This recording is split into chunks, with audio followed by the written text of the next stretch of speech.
final da casa do barão. A porta abriu-se e o seu pai chamou-a, como habitualmente, dando-lhe um beijo na testa. Nanda! Estava mais cuidado do que o costume. O cabelo com brilhantina, a pele do rosto homogénea com um pó de arroz levemente perfumado, as mãos macias e as unhas cuidadosamente retocadas e brilhantes, com verniz transparente. O anel com um diamante lapidado parecia uma estrela. O cheiro àquela água de colónia iria para sempre permanecer na sua memória. Jaime, o proprietário da casa do barão, em finais dos anos 30, quis um trabalho consentâneo com a sua formação universitária e com a sua posição social. Na capital, junto dos seus inúmeros contactos de pessoas influentes, seria convidado para um lugar de topo no ultramar como responsável alfandegário. No decorrer desse processo, longe da Alda, conheceria outra mulher, Abigail Pissarra, menor, neta de um tenente-coronel, Gustavo Andrade Pissarra, herói condecorado da Batalha de La Lys, criada pelo seu avô monárquico e amigo do barão.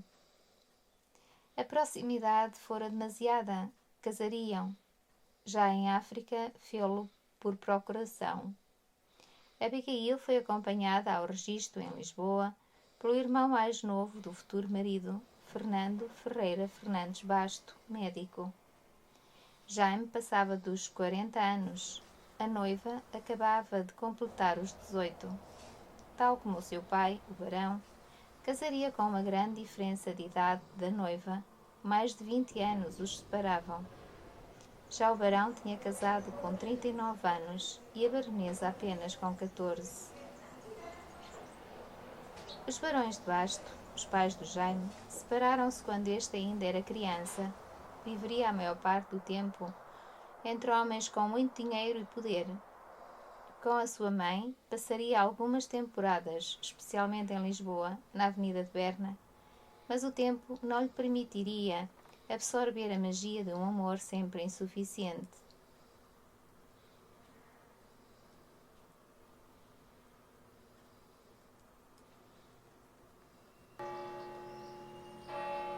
Em Cabeceiras de Basto, a Alda de Oliveira, a mãe da primeira filha do Jaime e sua companheira durante alguns anos, também casaria, coagida por um dos seus irmãos que não queria vê-la solteira com uma filha num meio pequeno.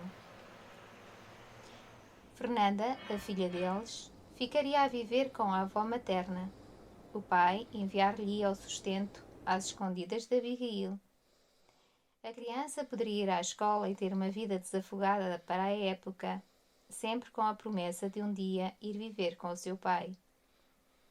A ambição e os ciúmes invadiriam o peito enciumado do padrasto da menina. A intriga instalar-se-ia, o coração da madrasta faria o resto.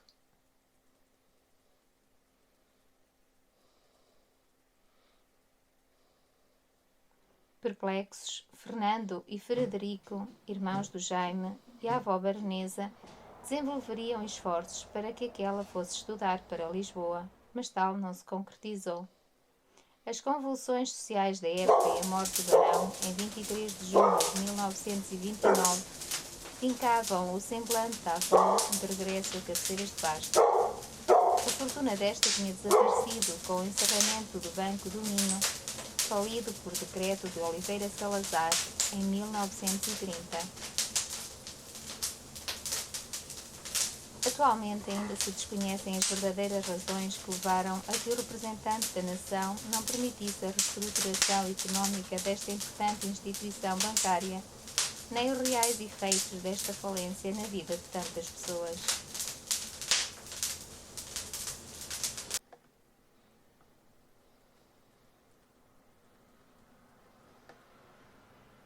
A baronesa nada mais poderia controlar para além das notas musicais no seu antigo piano, preenchendo melancolicamente o insustentável silêncio dos espaços.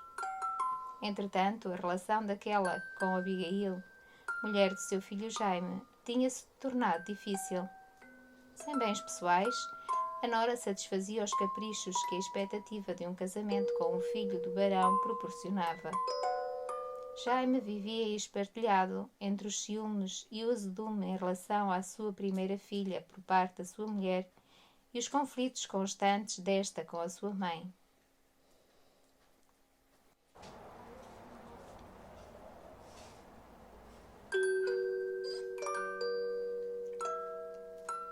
A baronesa, constrangida pela nora a abandonar a casa de família, conhecida pela casa do barão, passaria a ocupar com a neta, durante 7 anos, a casa do lado, mais pequena, também propriedade do seu filho Jaime. Fernanda passaria a viver com a avó baronesa, dos 9 até aos 16 anos.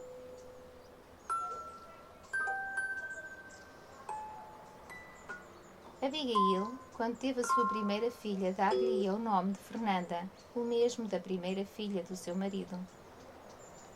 Sentada na sala, junto à janela, desfiando as contas de um rosário interminável, com os olhos postos no mosteiro, a baronesa ensinava à sua neta a ler, a escrever e a contar. Disciplinada e muito exigente consigo e com os outros, era uma verdadeira senhora.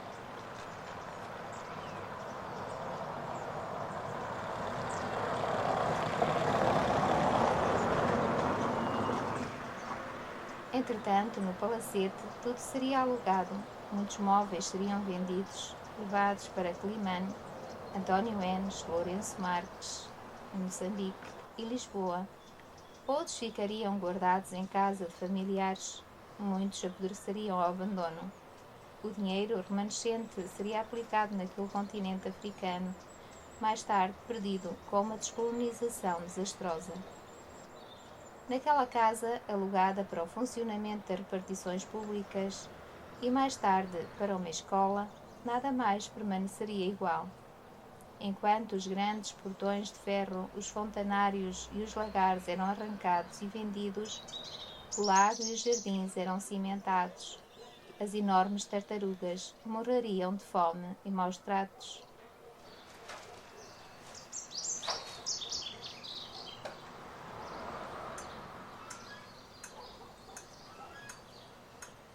Posteriormente, o congelamento das rendas e a perpetuação dos contratos de arrendamento ditariam a decadência daquele edifício, entre muitos outros, por todo o país, leis dolosas responsáveis pela destruição de uma grande parte do nosso património arquitetónico, empobrecendo os legítimos proprietários.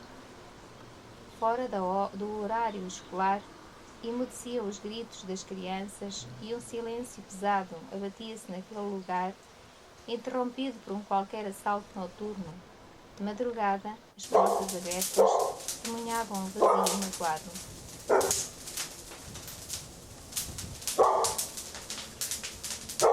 E as grandes quintas iam sendo vendidas em Rio Douro. A trata, o corlinho, a rua, os carneiros, entre muitas outras. A falta de abertura por parte de Abigail em relação à sogra e à enteada culminaria com a baronesa instada a sair da Praça da República, indo viver para Cavês até à sua morte com o seu filho José, conhecido por Zequinha Barão ou Zequinha Peleiradas. A neta passaria a viver com a sua mãe na Casa do Rio até ao seu casamento. Pouco tempo depois do nascimento da terceira filha do Jaime, Ana Maria, o casamento desmoronar-se-ia num interminável processo de divórcio litigioso, culminando com a partilha dos bens do casal.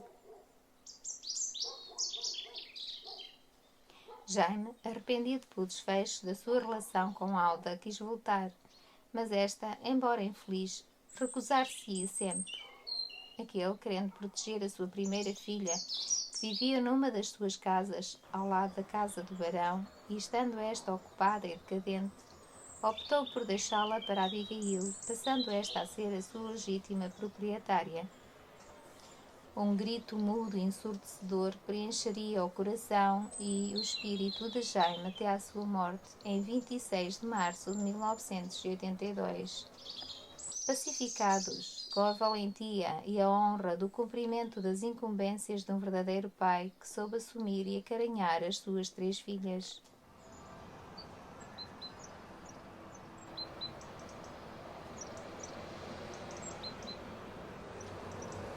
Finalmente, Abigail venderia a casa de Barão nos anos 90 por 11.000 contos, depois de vendido o espaço onde funcionou uma garagem por 500 contos.